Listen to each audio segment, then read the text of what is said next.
Musorgski is really a very special composer in the history of the opera.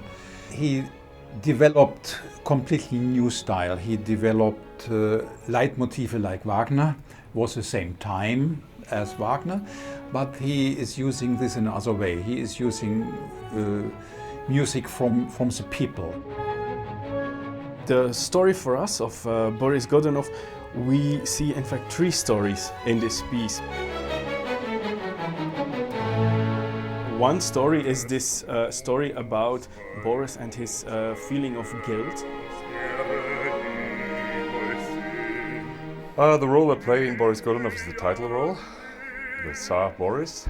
The role represents a man who is dying of his feeling of sorrows, of his penitence, because he did something very bad. He ordered to kill a child, and that's the reason why he's starting to make this development and getting conscious about what he really did.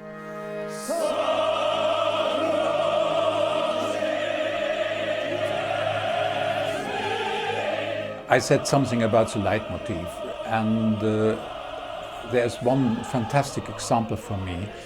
The people are singing in the beginning, are hoping Boris Godunov will take over the Tsar, but on the end, on exactly the same music, they are singing death for Boris.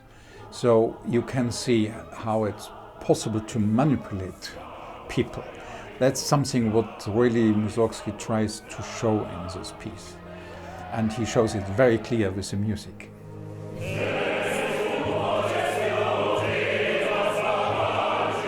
It's a very beautiful story, and this story you can tell always. That's why we didn't say, well, let it play in the 80s or in the 50s. It's of all times.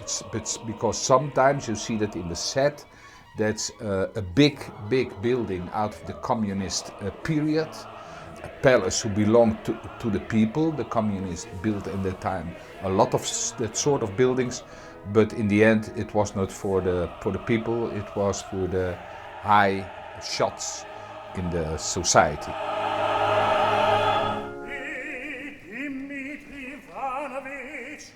The second story that is told is then the story of Dimitri. Existential story, existentialist story, even of somebody. If you want something and you go for it, then you can reach your goals. Dimitri will become the new Tsar, and what is important to me is that they really think that a new time will come.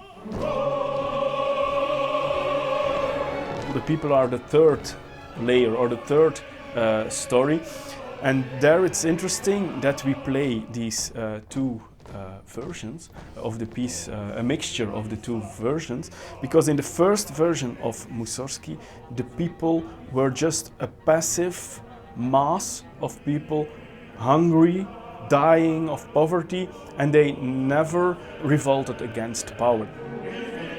In the second version that Musorgski wrote 3 years later, suddenly you have at the end this revolution scene where the people grab the power in a certain way for a moment and become an active force. They make their history themselves.